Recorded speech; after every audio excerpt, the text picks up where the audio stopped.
안녕하세요. 마음 치유하는 달달한 글쓰기 강사 홍수정입니다. 오늘은 내 마음의 날씨를 읽어보는 방법을 공유해 보겠습니다. 제가 달달한 글쓰기에서 활용하는 도구는 나무 그리기와 숲 그리기입니다. 제가 여러분에게 마음의 날씨를 표현해 보세요 라고 하면 어려워하는 분들이 있습니다. 안 해보면 어렵죠.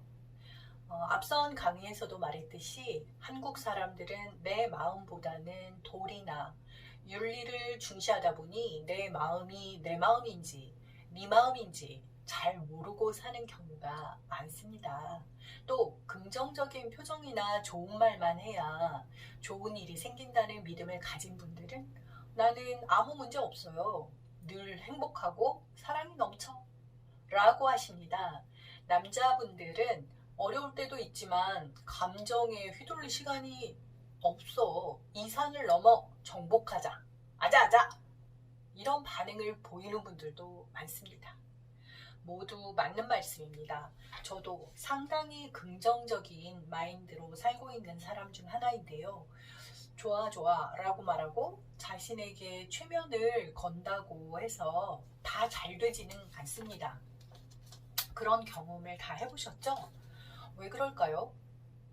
알게 모르게 들어온 부정적인 감정들은 내 안에 남아있고 뿌리를 내리고 심지어 자라고 있을지도 모릅니다. 그런데 나는 그걸 무시하고 살고 있지 않았나요? 마치 빙산처럼요. 부정적인 감정도 에너지, 즉 힘을 가지고 있지요. 그래서 그 부정적인 에너지를 잘 내보내지 않으면 어느새 내 안에서 마구 자라고 있는 겁니다. 그걸 인내와 끈기로 덮고 또 누르며 살아왔지만 어느 순간 폭발하거나 고혈압, 당뇨병, 우울증, 심장병, 암 같은 질병이 되거나 최소한 원인 모를 근육통, 불면증 같은 증세로 나타난다는 겁니다.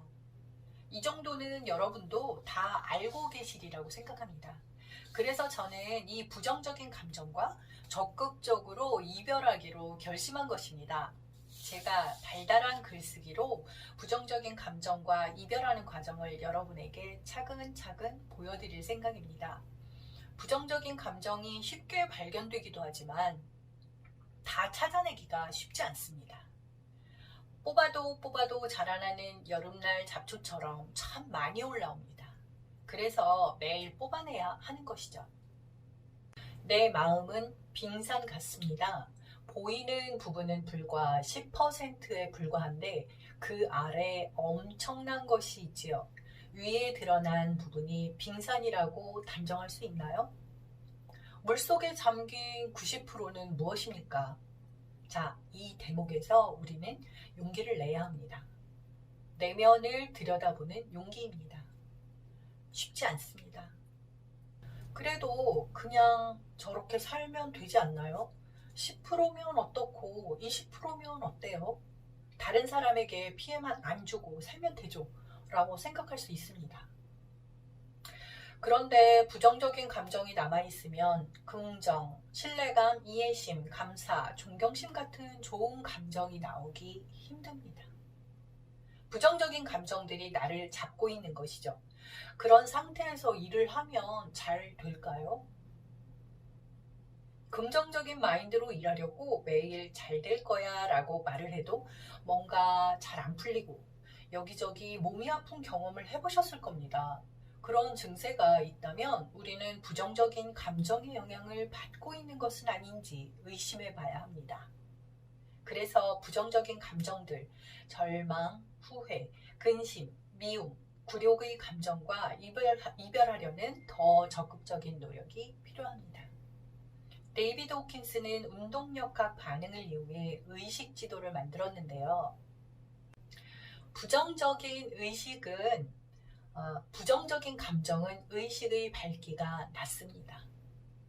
사랑하는 대상에 대해서 비난하는 마음, 원망하는 마음이 내 안에 있다면 내가 아무리 나는 너를 사랑해 라고 말해도 실제로 사랑할 수 있는 에너지는 500점 만점에 30점밖에 표현이 안 되는 겁니다. 오히려 부정적인 영향을 줄 수도 있지요. 그래서 나는 자식에게 부족한 것 없이 해줬는데 자식이 내 뜻대로 안 돼. 라며 체념을 하게 되는 걸까요?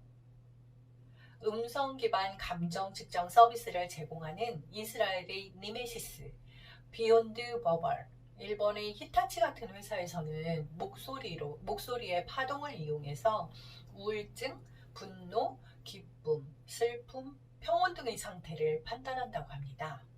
아무리 사랑한다고 말해도 내 안에 있는 비난하는 마음, 원망하는 마음의 파동은 감출 수 없다는 것이지요. 무섭지 않습니까? 그래서 저는 내 마음의 원망, 비난, 질투, 굴욕감을 깨끗이 씻어내야겠다는 생각을 했습니다. 내 아이들에게, 내가 사랑하는 가족에게 진짜 사랑의 에너지를 주려면 그렇게 해야 하는 겁니다. 500룩스의 사랑 온전히 내 아이에게, 내 가족에게 주고 싶어서요. 내 마음의 날씨를 잘 읽기 위해 달달한 글쓰기에서는 나무 그리기와 숲 그리기를 합니다. 미술 치료나 심리 상담에서는 나무 그림으로 심리 분석을 합니다. 그런데 달달한 글쓰기에서는 나무 그리기는 심리 분석의 도구가 아닙니다. 오프라인 수업에서는 서로 인사 나누기 위한 소재로 활용했습니다. 온라인 수업에서는 내 마음의 날씨를 읽는 도구로 활용하려고 합니다. 자, 나무 그리는 방법을 안내하겠습니다. 나무 그리기 1번, 종이와 펜을 준비합니다. 종이도 A4지도 좋고 수첩도 좋습니다. 여러분이 가까이에 있는 종이 준비하시면 됩니다. 2. 지금 떠오르는 나무의 모습을 그려봅니다. 3. 5분 이내에 그리시고 길어도 10분 이내에 완성하면 좋겠습니다. 잘 그리려고 애쓰지 마세요. 4. 빈 공간에 이 나무의 나이를 써주세요. 5.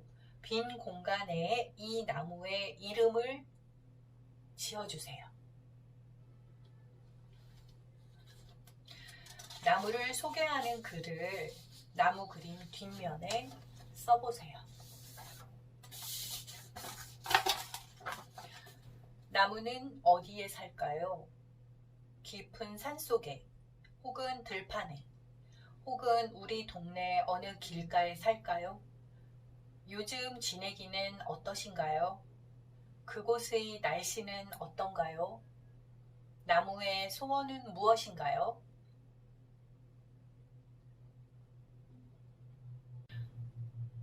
지금까지 나무 그리기를 해보았습니다.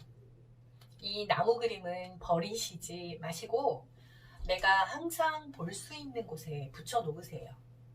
그러면 자꾸 꾸미게 될 수도 있어요. 자유롭게 하시면 됩니다. 그리고 나무에게 말을 걸어보세요. 그러면 내 마음의 날씨를 아는데 도움이 되실 겁니다. 다음 시간에는 내 마음의 날씨를 읽는 방법으로 숲 그리기를 해보겠습니다. 감사합니다.